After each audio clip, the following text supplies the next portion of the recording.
Hey everyone, I'm Tammy. Thanks for watching. I wanted to talk a little bit about being addicted to stress. It may sound a little strange, but this is really important because we have so many health conditions in this world, degenerative diseases, if you will, that are basically all hormonally influenced. Now, if you go into a medical world, they will tell you that's not necessarily the case. In fact, they probably would disagree with me altogether.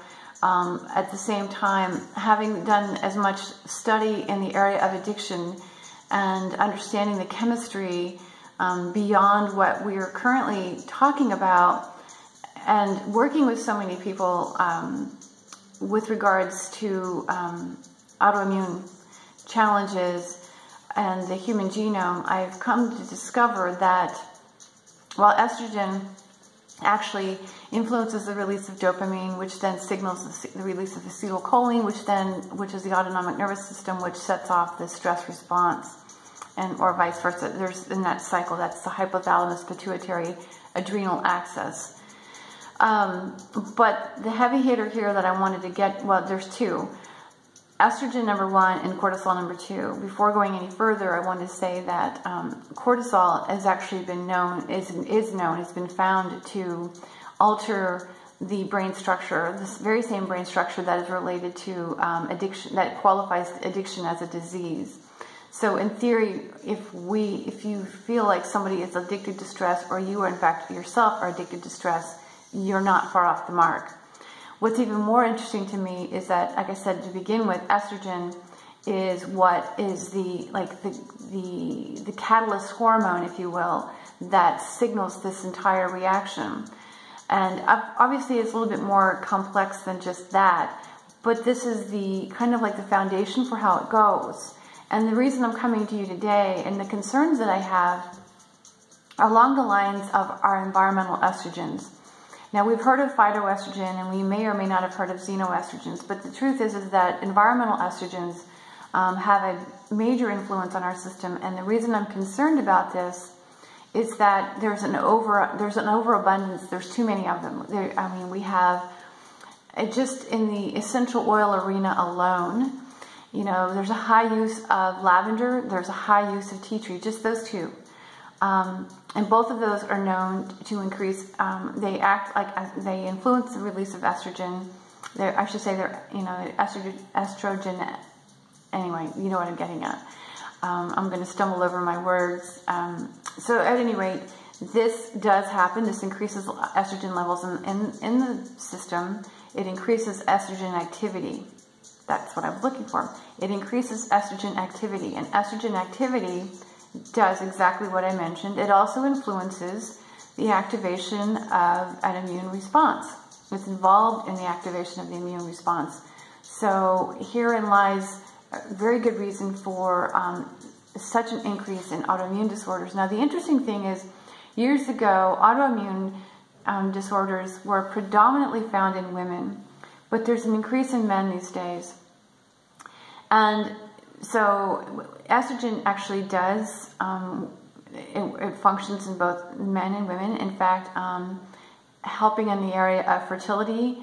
There was, I've learned that estrogen actually is involved in the process of producing sperm cells.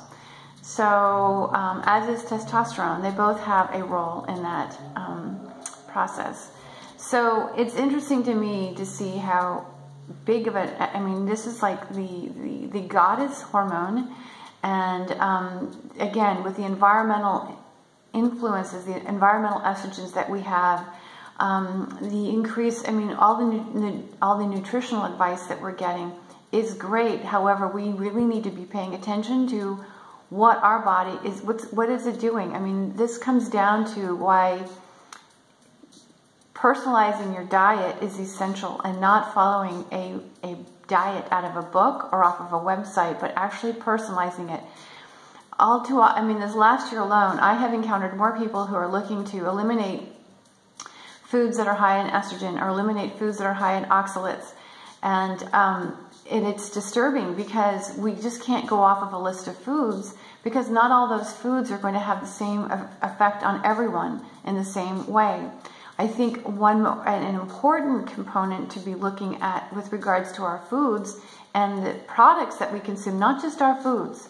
So phytoestrogens are what's found in many plants.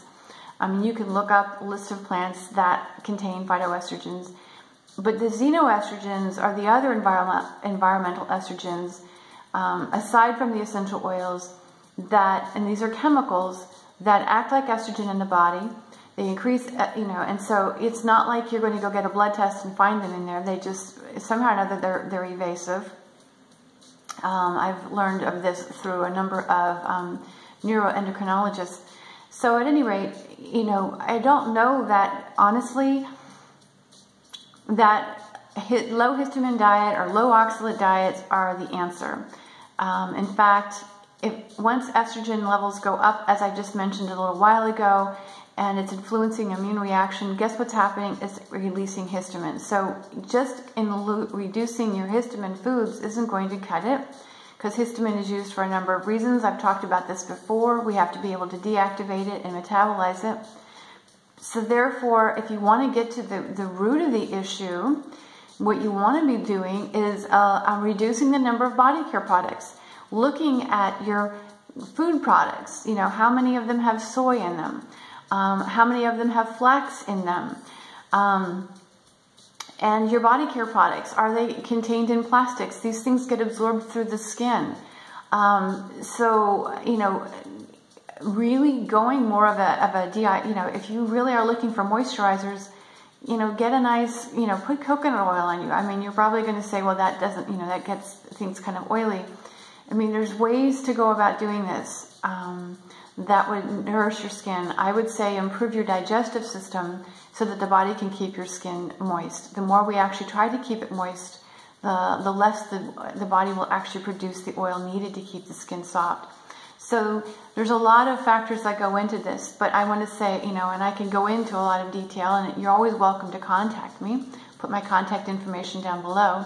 But that said, if you are concerned about your estrogen levels, or you're concerned about any of these things, facing addiction, facing autoimmune disorders, really looking at, and it also depends on your system, but really beginning to eliminate a lot of the products that would contain these xenoestrogens in them. And again, these are body care products. These are consumables where you're drinking products out of plastic bottles, really paying attention to what you're taking into your body through your skin, through ingestion, and beginning to go more to the simpler versions of foods, clean foods, single item oils, products, things along those lines, and avoiding such things as lavender and tea tree, especially the products that contain those. Maybe using them on an emergency basis, but not on an ongoing basis. Also, not using things with clary sage or geranium in them. These are all important, things to keep in mind that would help keep the estrogen levels from being highly activated. So let me know if you have any questions. Like I said, my contact information is below. This is very short, but it's kind of more of a public service announcement. I think it's time that we start having a conversation around estrogen and how we can help our body regulate its hormonal system without influencing one chemical or another. If I had anything to say more about the essential oils, some of them are actually known to influence various chemicals. And so we don't want to stimulate the production. We want to stabilize the neuroendocrine system. We want to support the digestive system. These are your best benefits. So what I'm going to do is I will provide you with a list of oils that I would suggest that would be good for that, and helping to stabilize the system and not overpower the hormonal system, as well as improve the digestive system. Now, if there's medications involved in your situation, you're going to want to use caution, potentially even contact me. And again, this is not, I don't want you to take this like a list of low histamine foods as this is what you have to stick to, because your body is ultimately going to need what it needs, and it's going to tell you what's best for it. But if you're taking medications, there would be caution that needs to be implemented. Okay? Thanks for watching, and you guys have a great day. Bye.